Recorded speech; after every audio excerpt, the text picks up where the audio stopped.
So, good day everyone. I am Alira Dion A. Javier, and today I am going to discuss the social cognitive theory and agentic perspective by Albert Bandura. So, before we dive into the social cognitive theory, let us first get to know who the author is. So, who is Albert Bandura? Albert Bandura was a Canadian-born American psychologist. He is best known for his social learning theory, the concept of self-efficacy, and his famous Bobo doll experiment. So yung Bobo doll experiment is kinonduct ni Albert Bandura at ng kanyang mga colleagues.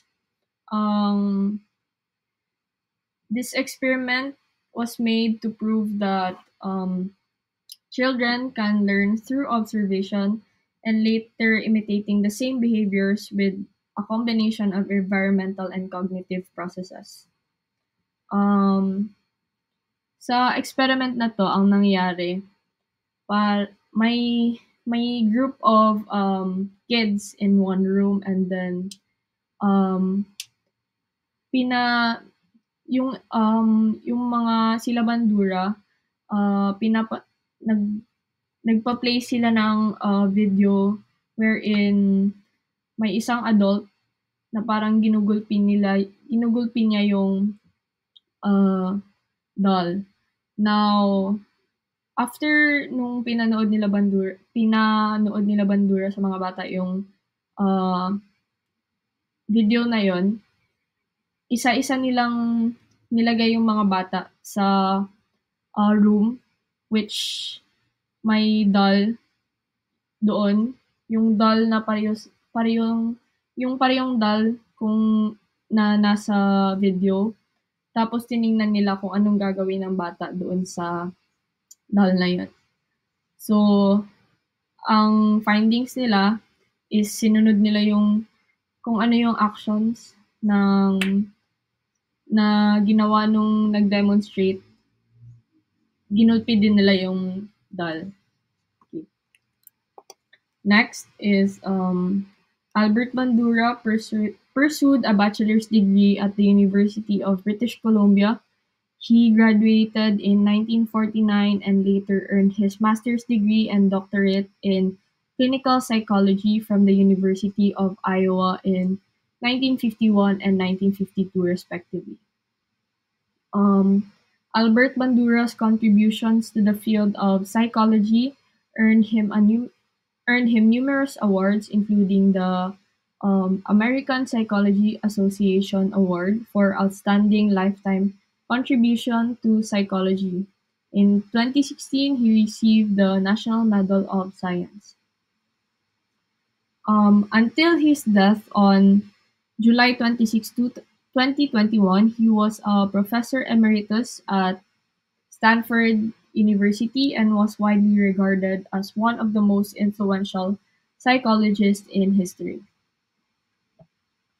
So now that we have get to know who Albert Bandura is, I'll present my overview first of kung ano yung ipe-present ko. First, I'm going to present human agency, and then the core features of human agency, which are intentionality, forethought, self-reactiveness, and then lastly, self-reflectiveness. Next is the self-efficacy, and then lastly, the modes of human agency, which there are three: the personal, proxy, and collective. So, bago natin pag-usapan yung human agency, let us first define what is being an agent means. So, according to Albert Bandura, to be an agent is to intentionally make things happen by one's action. Agency embodies the endowments, belief systems, self-regulatory capabilities, and distributed structures and functions through which personal influence exercised, rather than residing a discrete entity in a particular place. So now that we know what being an agent is, now I will tackle the human agency. So human agency, the human capability to exert influence over one's functioning and the course of events by one's actions. Um, to be an agent is to influence intentionally one's functioning and life circumstances. So, Bandura believes that people are self regulating and proactive. So, meaning we have our own will to do things, self reflective and self organizing, and that they have the power to influence their own actions to produce the desired consequences. Human agency is not a thing but an active process of exploring, manipulating, and influencing the environment in order to attain desired outcomes. So, in simpler terms, we always have a choice. So, now let's move to the core features of human agency. So, here are the four. Here are these are just gist of what the core features of human agency are. So first, intentionality.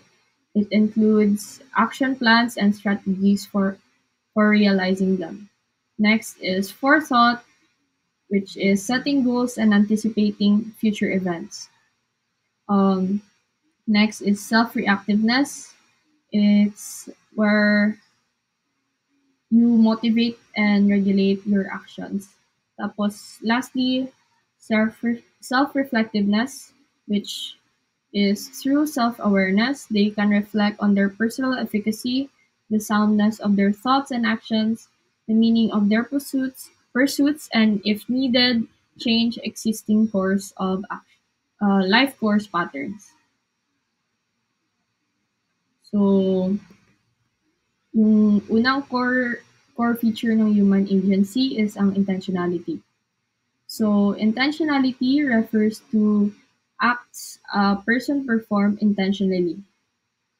An intention includes planning, but it does also involves actions.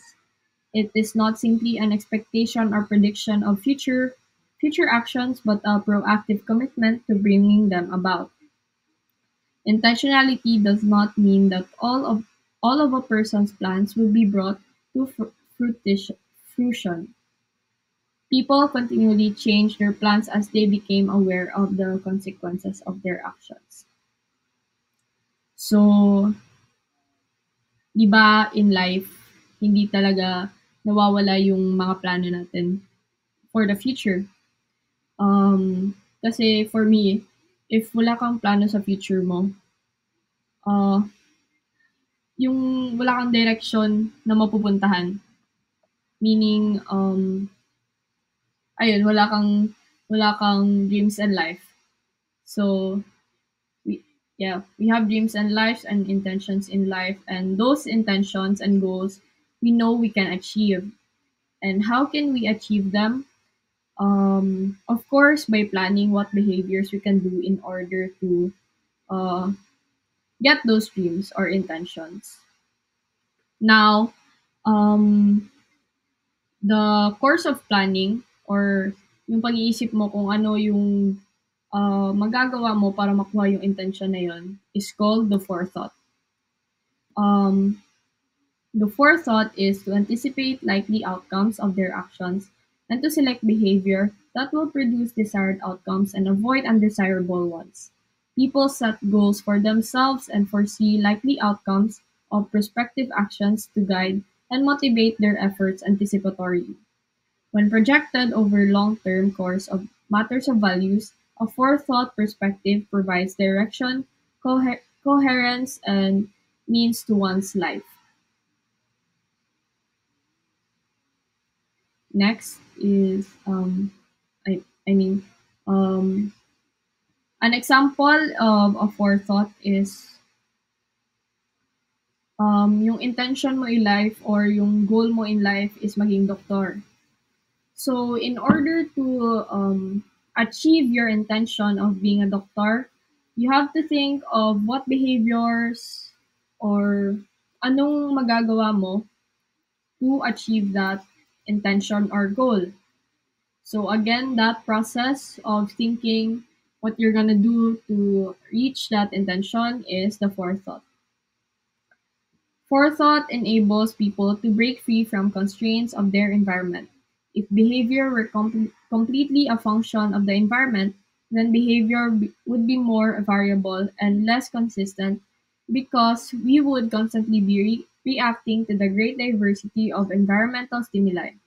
If actions were determined solely by external rewards and punishments, people would behave like weather vanes.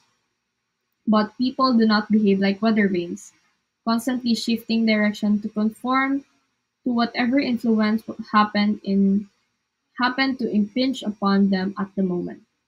That was according to Bandura on this article. Next is the self-reactiveness. Self-reactiveness is what people do more than plan and contemplate future behaviors. They also are capable um, They are also capable of self-reactiveness in the process of motivating and regulating their own actions. People not only make choice, but they monitor their progress towards fulfilling those choices. The transition of plans into success courses of action requires the self-management of thought processes, motivation to stick with chosen course in the face of difficulties, setbacks, and uncertainties, and emotional states that can undermine self-regulatory efforts. Bandura recognizes that setting goal is not sufficient by attaining desired consequences. Goal must be specified, be within a person's abilities to achieve, and reflect potential accomplishments that are too far in the future.